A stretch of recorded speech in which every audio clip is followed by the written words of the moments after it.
बच्चों, मैं प्रदीप आपका स्वागत करता हूं आपके अपने चैनल प्रदीप फिजिक्स प्लैनेट में। तो आज हम लोग आ चुके हैं आपके प्रत्यावर्ती धारा मतलब ऑल्टरनेटिंग करंट के क्लास 12th के 8th लेक्चर में। तो बच्चों, लास्ट टाइम हम लोगों ने सारे सर्किट को डिस्कस कर लिया था। जो लोग अभी भी उस सारे सर्किट को नहीं पढ़े हैं, सबसे पहला काम आपका होना चाहिए इन सारे सर्किट को एक बार अच्छे से आप एनालिसिस करें, प्रैक्टिस करें, क्योंकि वो सारी चीजें आगे आने वाले टॉपिक में अब आपको हेल्प करेंगी। इसीलिए मैंने कहा था कि सारे सर्किट को अच्छे से पहले एनालिसिस करिएगा। आइए आज बात करेंगे हम लोग अनुनादी परिपथ के बारे में।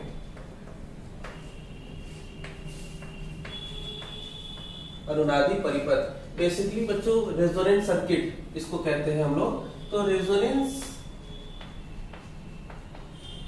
सर्किट क्या होता है बच्चों, पहले तो ये डिसाइड कर लेते हैं। अगर मेरे पास कोई LCR सर्किट है, जैसे कि ये L हो गया, ये C हो गया और ये R हो गया, ये कोई मेरे पास LCR सर्किट है और इस LCR सर्किट में हमने ये कोई सोर्स अप्लाई किया हुआ है, ये L है, ये C है और ये R है बच्चों।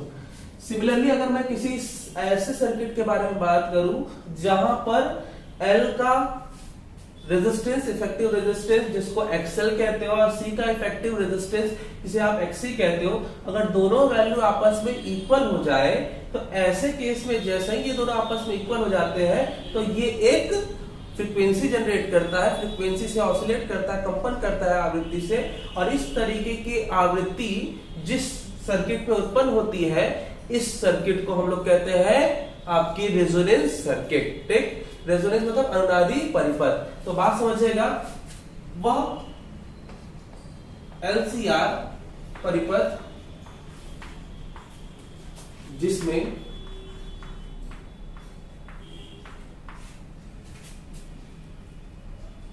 प्रेरण, प्रतिघात तथा धारितीय प्रतिघात, धारितीय प्रतिघात समान हो जाते हैं, समान हो जाते हैं। इस अवस्था में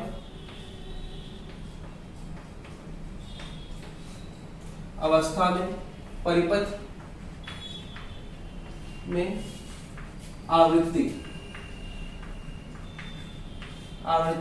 प्राप्त होती है,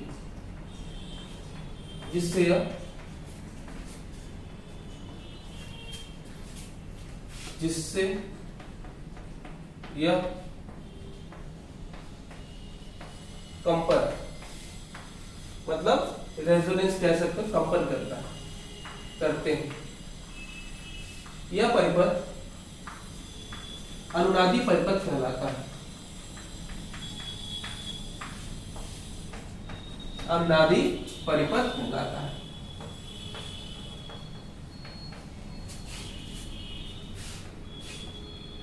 बात समझिएगा, ऐसे केस में आप ये कह सकते हैं क्या, अनुनादी अवस्था में,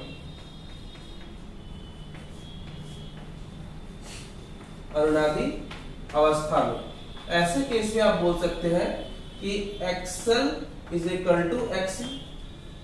ठीक, XL is equal to XC के केस में आप XL को लिख सकते हैं ओमेगा L और XC को लिख सकते हैं 1 अपॉन ओमेगा C, ऐसा कह सकते हैं। और ऐसे केस में आप लिख सकते हैं इसको 1 अपॉन अंडर रूट में LC। ठीक, और यहां से आप इसे लिख सकते हैं ओमेगा, ध्यान दीजिएगा ये स्क्वायर यहां चला गया तो ये पूरा रूट में आ गया था। तो इस फ्रीक्वेंसी का नाम रख दीजिए बच्चों अनुनादी कोणीय आवृत्ति, अनुनादी कोणीय आवृत्ति। ठीक है बच्चों, अनुनादी कोणीय आवृत्ति। ऐसे केस में अगर मैं ओमेगा को जानता हूं कि 2πf लिखा जा सकता है, जो कि इस सर्किट की स्वाभाविक आवृत्ति भी हो सकती है, तो ऐसे केस में आप इसको, जो कि इसके फिक्स आवृत्ति स्वाभाविक आवृत्ति के नाम से जानी जाएगी, तो यहां पे f बराबर लिखा जा सकता है 1/2πLC। यह है आपका अनुनादी आवृत्ति। इसे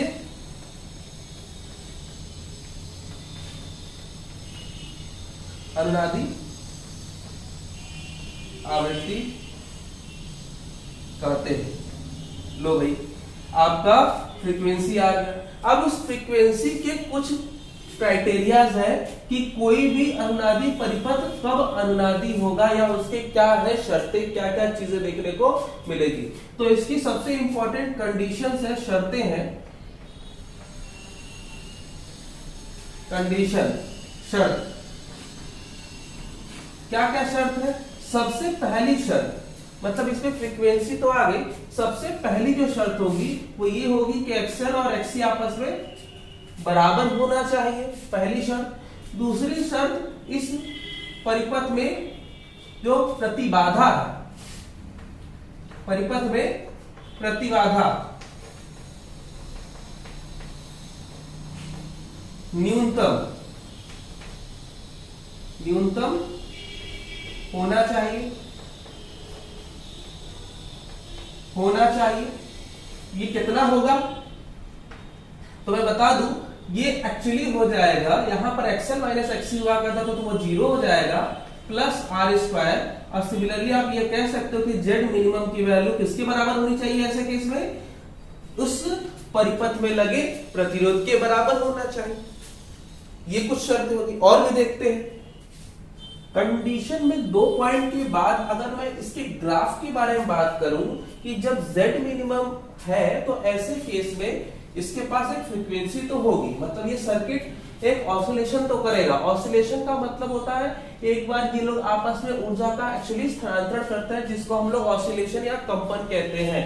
अब मैं बता दूं कि अगर मैं इसका ग्राफ प्लॉट करूं तो इसका जो ग्राफ बनेगा वो कुछ इस तरीके का बनता है बच्चों, ठीक है।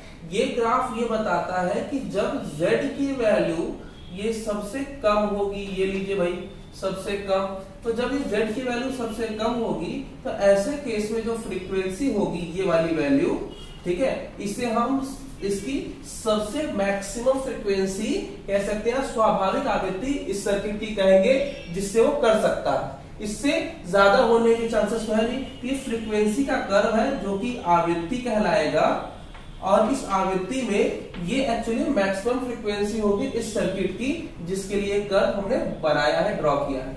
ये इस समय कम हो रहा था, जब सबसे कम था उस समय इसको नेचुरल फ्रीक्वेंसी मिल गई सर्किट की। अब मैं सिमिलरली अगर मैं बात करूं ऐसे ही केस में जब इसका Z सबसे कम था, ऐसे ही केस में अगर मैं बात करूं इसके Z के और फ्रीक्वेंसी के बीच में, तो ये कुछ कर्व कुछ इस तरीके से मिलता है ऐसे केस में। ये तो यहां पर अगर मैं बात करूं तो इस समय Z की वैल्यू, ध्यान दीजिएगा, ये बच्चों आप एक काम करिए, इसको आप करंट बना लीजिए क्योंकि Z के लिए मैंने बनाया था। तो यहां पर करंट और फ्रीक्वेंसी के लिए जो मैंने यहाँ पे कर्व बनाया, इस समय I की वैल्यू सबसे ज्यादा है। जब I की वैल्यू सबसे ज्यादा होगी तो उस समय, क्योंकि जब ये Z कम होगा तो I की वैल्यू सबसे ज्यादा होगी। कब? जब दोनों अनुनादी अवस्था में होंगे। तो अनुनादी अवस्था में ये फ्रीक्वेंसी आपकी इसकी स्वाभाविक आवृत्ति नेचुरल फ्रीक्वेंसी होगी, और जिस अवस्था में I मैक्स होगा उसी अवस्था में P भी जो होगा वो आपका क्या होगा? मैक्स होगा। तो आप कह सकते हैं कि स्वाभाविक आवृत्ति की अवस्था में करंट मैक्सिमम होता है, पावर मैक्सिमम होता है, और प्रतिबाधा क्या होगी? न्यूनतम होगी। ये कर्व हो गए किसके लिए? फ्रीक्वेंसी इसके लिए। और मैं अगर बात करूं इसी के साथ और कर्व बनाने की, D के बाद E के बारे में बात करूं, तो एक छोटी सी बातों पर और फोकस करिएगा। अगर मैं बात करूं कि एक बार अनुनादी अवस्था मिल गई, आपको नेचुरल फ्रीक्वेंसी मिल गई, तो ऐसे केस में अगर आप रेजिस्टेंस की वैल्यू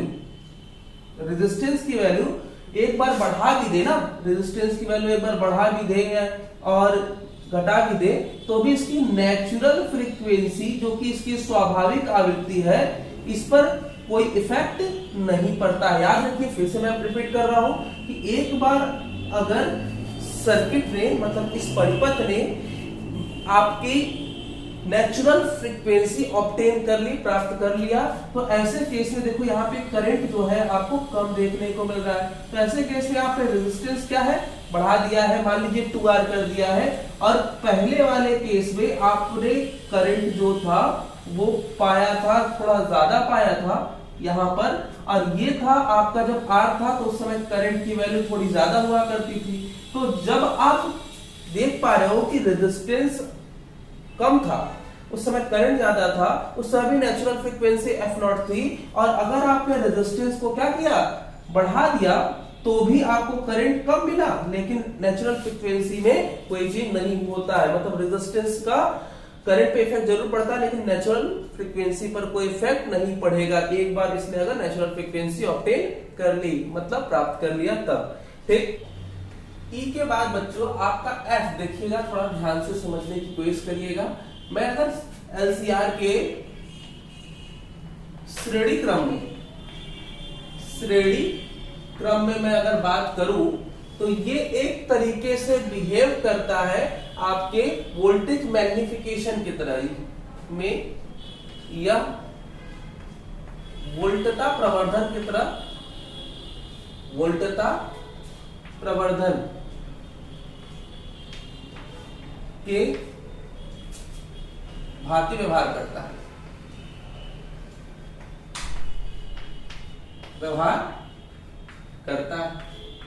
ठीक है।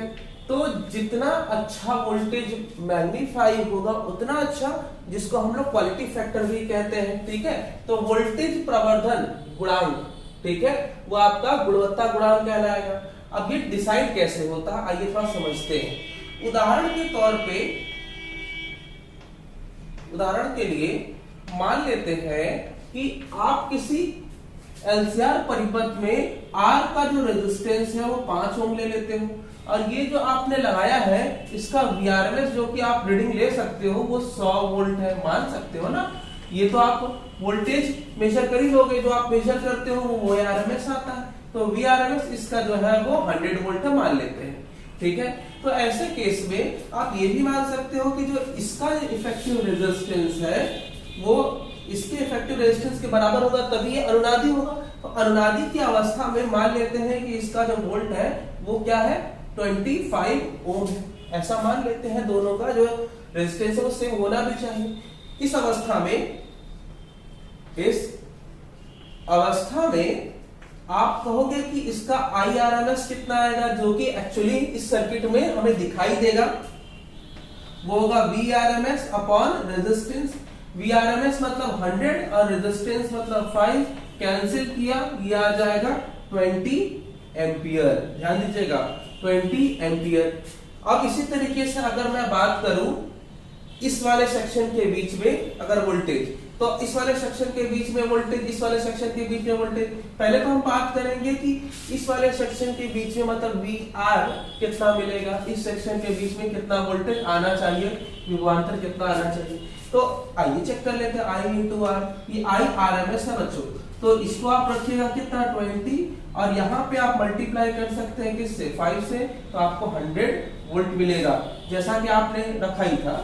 और यहाँ पे अगर मैं VC चेक करूं तो IRMS into XC कर सकते हो, और यहाँ पे आपको मिलेगा 20 into XC की वैल्यू 25, और ये मिल जाएगा आपको कितना 500 वोल्ट। सिमिलरली V अगर मैं L के बारे में बात करूं तो ऐसा ही कुछ इसमें भी देखने को मिलेगा, और ये आपको जो देखने को मिलेगा वो 20 into 25 is equal to 500 volt. लीजिए क्या देखने को समझ में आया, यहाँ पे ये देखने को मिल रहा है कि जो VC और VL के सेक्शन के बीच में है वोल्टेज, वो आपके आरोपित वोल्टता से भी ज्यादा हो सकता है, ये पॉसिबल है, और ज्यादा है तो इस तरीके से ये जो आपकी सर्किट है LCR की सीरीज सर्किट, वो बिहेव करेगी एज अ वोल्टेज मैग्निफिकेशन।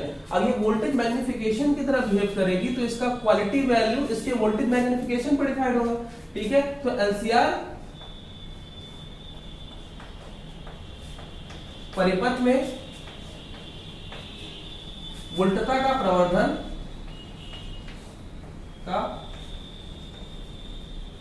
प्रवर्धन गुणांक गुणवत्ता गुणांक कहलाता है, गुणवत्ता गुणांक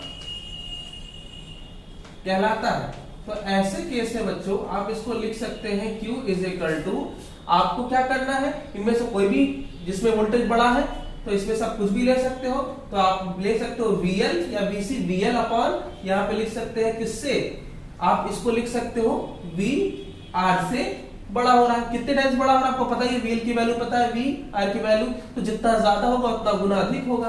तो इस तरीके से आप इसको चाहो तो आप लिख सकते हैं XL अपॉन R भी लिख सकते हो। तो ये हो गया आपकी क्वालिटी फैक्टर। तो क्वालिटी फैक्टर का मतलब होता है कि आपके इन दोनों में से किसी एक के बीच में जो वोल्टता बढ़ा है उसका मान बटे में रेजिस्टेंस का मान। समझ में आया? ठीक है, आइए देखते हैं। अनुनादी परिपथ में ही हमारे पास एक नेक्स्ट केस है, ठीक है, और उस नेक्स्ट केस के बारे में अगर मैं बात करूं तो ये जो केस है इसे हम लोग कहते हैं अनुनाद की तीक्ष्णता। तो अनुनाद की तीक्ष्णता का मतलब क्या है? रेजोनेंस, ठीक है, ये रेजोनेंस की शार्पनेस है, तो शार्पनेस ऑफ रेजोनेंस कहा जा सकता है इसको, शार्पनेस ऑफ रेजोनेंस। जैसा कि नाम से ही लग रहा है कि शार्पनेस जितना अच्छा हो उतनी अच्छी होगी हमारी सर्किट। ओके, आइए थोड़ा समझने की कोशिश करें फिर से इस सर्किट डायग्राम से। थोड़ा आप याद करें कि ये जो डायग्राम है आपने किसके लिए ड्रॉ किया था? करंट और फ्रीक्वेंसी के लिए ड्रॉ किया था, जिसमें ये वाला जो सेक्शन है इसे हम आपको नेचुरल फ्रीक्वेंसी से रिप्रेजेंट करके दिखा रहे थे। अगर मैं बात करूं कि यहाँ पर पावर की, तो यहाँ पे पावर जो होता है वो मैक्सिमम होता है, लेकिन जब मैं किसी LCR सर्किट के बारे में बात करता हूं ना बच्चों, तो ये तो उस समय आपको पता ही है कि I max होगा, लेकिन जब पावर जो है अपनी मैक्सिमम पावर का हाफ हो जाता है, मान लीजिए कि ऐसे वैल्यूज कहाँ मिलेंगे, तो ऐसी वैल्यूज दो जगह पे मिल सकते हैं। एक यहाँ पर मिल सकता है, यहाँ पर, क्योंकि ये दोनों क्या है, सममित है। ये है आपकी सममित अवस्था, सममित अवस्था। तो सममित अवस्था में ऐसे दो लोकेशंस मिलेंगे जहां पर आपका जो पावर है वो हाफ हो जाएगा। तो जब आपके पावर एग्जैक्टली मैक्सिमम पावर का हाफ होगा, यहाँ पे P max का हाफ होगा और यहाँ पे P max का हाफ होगा, तो ऐसे केस में आपका जो करंट होगा वो आपके मैक्सिमम करंट का 1/√2 टाइम्स हो जाता है, ठीक है, क्योंकि power is equal to V into I, उस समय करंट भी आपकी आधी और वोल्टेज भी आधी। तो इस जब पावर आपका आधा हो जाएगा तो उसमें वोल्टेज और आपकी जो मैक्सिमम करंट है दोनों आपके 1/√2 टाइम्स हो जाएंगे। ये दो वैल्यूज होंगे LCR सर्किट में। जब पावर आपके मैक्सिमम पावर का हाफ होगा तो उस समय कोई पर्टिकुलर फ्रीक्वेंसी प्राप्त होगी, तो एक पर्टिकुलर फ्रीक्वेंसी इस पॉइंट पे और यही सेम फ्रीक्वेंसी आपको ऐसा ही कुछ यहां पर भी देगा इस पॉइंट पे। तो हमारे पास F1 F2 क्या है, तो यहां से हम कह सकते हैं कि LCR परिपथ में F1 व F2 वह दो आवृत्तियां हैं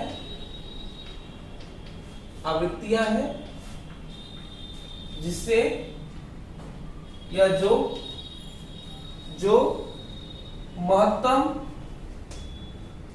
महत्तम शक्ति के आधी गुनी होने पर प्राप्त होती है। अतः इसे हाफ पावर फ्रीक्वेंसी भी कहेंगे बच्चों, हाफ पावर फ्रीक्वेंसी भी कहते हैं। बात समझिएगा। तो ये दो ऐसी फ्रीक्वेंसीज आपको मिलेंगी F1 F2 जब आपका पावर क्या हो जाएगा, हाफ हो जाएगा। अब मैं सिंपल से बात करूं कि यहां से यहां मतलब हाफ से मैक्सिमम होने में जो डिफरेंस मिलता है उसे हम डेल्टा F कहेंगे, ठीक। यही चीज यहां पर भी मैक्सिमम से हाफ में जो अंतर मिलेगा उसे भी आप डेल्टा F कह सकते हैं क्या। तो यहां से अगर मैं सिर्फ फ्रीक्वेंसी की बात करूं, मतलब डायग्राम से, चित्र से, तो वक्र में अगर आप F1 की वैल्यू निकालें, ये F1 की वैल्यू निकालें, तो ये लिखा जा सकता है बच्चों आपका F1 की वैल्यू ये है स्वाभाविक आवृत्ति। तो स्वाभाविक आवृत्ति तो यहां से लेकर के यहां तक है, ठीक है। और इसमें से अगर आप इतना डेल्टा एफ घटा दे तो F1 की वैल्यू मिल जाएगी। सिमिलरली अगर मैं बात करूं यहां से यहां तक की वैल्यू निकालने की तो F2 इज इक्वल टू हो जाएगा बच्चों F0 प्लस डेल्टा एफ। ठीक, अगर मैं इन दोनों का अंतर बताऊं, इन दोनों का अंतर, तो F1 minus F2 is equal to क्या हो जाएगा, माइनस करोगे ना बच्चों तो ये माइनस हो जाएगा और आपका वैल्यू जो होगा वो होगा F0 माइनस डेल एफ। ठीक है, ये F2 माइनस F1 करिए बच्चों। ठीक, F2 माइनस F1 तो ये हो जाएगा F0 plus del F minus F0 plus del F, और ये वाला पोर्शन कैंसिल हुआ और यहां पर आपको जो फ्रीक्वेंसी का डिफरेंस मिलेगा इसे हम डेल एफ कहेंगे। ये हो गई आपकी इनके आवृत्तियों का अंतराल। ठीक, F2 माइनस F1 करेंगे तो आपको ये डेल्टा F की वैल्यू जो है वो मिल जाएगी। ध्यान से समझिएगा, F2 माइनस F1 से आपको क्या मिली, डेल्टा F। अब 2F कर लीजिएगा बच्चों, डेल्टा 2F, क्योंकि ये दोनों ऐड हो गए। तो बच्चों ये जो डेल्टा 2F मिला है ये यहां से लेकर के यहां तक का अंतराल है। ठीक है, इसको हम लोग यहां से यहां तक आवृत्ति का मैक्सिमम डिफरेंस कहेंगे। तो इसे हम और क्या लिख सकते हैं, अर्थात इसे कुछ लिखा जा सकता है क्या, इसे हम एंगुलर फ्रीक्वेंसी के टर्म में लिख सकते हैं 2 डेल्टा एफ, 2 डेल्टा ओमेगा। तो omega 2 minus omega 1 is equal to 2 del omega. अब ये 2 डेल ओमेगा क्या है, यहां से लेकर के यहां तक की फ्रीक्वेंसी के अंतराल का दोगुना, मतलब डेल एफ का दोगुना, और ये 2 डेल एफ भी वही बताता है। इसे हम लोग कहते हैं, इसे यहां से लेकर यहां तक हाफ टू हाफ, इसे कहते हैं बैंड विस्तार, बैंडविड्थ, बैंड विस्तार कहते हैं। ठीक है, बैंड विस्तार कहते हैं, मतलब बैंडविड्थ।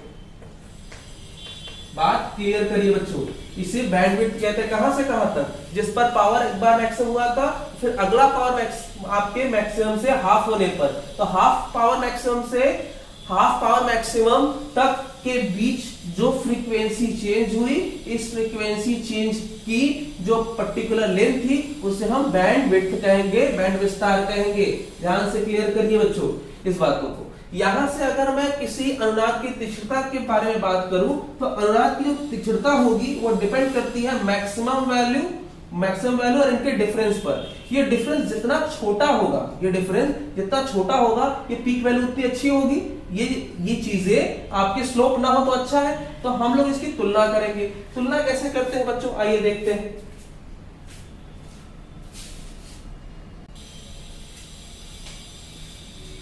तो अनुनाद की तीक्ष्णता जो है वो निकलेगी आपकी इसकी मैक्सिमम वैल्यू और इनके बीच की जितनी छोटी डिफरेंस होगी। तो मैक्सिमम वैल्यू क्या है बच्चों, मैक्सिमम वैल्यू को आप ओमेगा कह सकते हैं, जिसको हम स्वाभाविक आवृत्ति ओमेगा आर से भी रिप्रेजेंट कर सकते हैं। रेजोनेंस फ्रीक्वेंसी अपॉन बच्चों क्या है, इनके बीच का जो डिफरेंस है, ये डेल ओमेगा लिखा जा सकता है, इसको डेल ओमेगा या डेल एफ लिखा जा सकता है। तो यहां से ओमेगा आर अपॉन ये है आपका क्या बच्चों, इसे हम डेल ओमेगा की वैल्यू को हम और क्या लिख सकते हैं, तो ध्यान से देखिएगा, इसे हम यहां से लिख सकते हैं, ये बच्चों होगा आपकी तीक्ष्णता के लिए 2 डेल ओमेगा। तो 2 डेल ओमेगा के लिए आप लिख सकते हैं इसको 2 ओमेगा 2 माइनस ओमेगा 1। तो ये हो गई आपकी अनुनाद की तीक्ष्णता, मतलब रेजोनेंस शार्पनेस की जो वैल्यू है वो वैल्यू इक्वल होती है आपके किसके, आपके इससे पहले क्वालिटी फैक्टर के। तो ये हो जाएगी एक्सएल अपॉन नीचे हो जाएगा आर के बराबर होती है, ध्यान दीजिएगा। तो omega R upon omega 2 minus omega 1 ये इसके इक्वल होगी, या फिर आप इसको लिख सकते हैं quality value is equal to XL upon R is equal to omega R upon omega 2 minus omega 1। लीजिए ये हो गया आपका क्वालिटी फैक्टर के बराबर, मतलब शार्पनेस किससे डिसाइड होगा, क्वालिटी फैक्टर से डिसाइड होगा। ध्यान दीजिएगा बच्चों, ये ओमेगा आर की वैल्यू है मैक्सिमम वैल्यू, और ये शार्पनेस जो है वो किससे कंपेयर होगी, आपके इन दोनों के बीच बैंडविड्थ से कंपेयर होती है। तो आज के लिए बच्चों इतना ही, अच्छे से डिटेल में इसको समझ चुके होंगे आई होप, और इसको अच्छे से नोट करिए। अगले क्लास में मिलेंगे, तब तक के लिए अपना ख्याल रखिए। जय हिंद।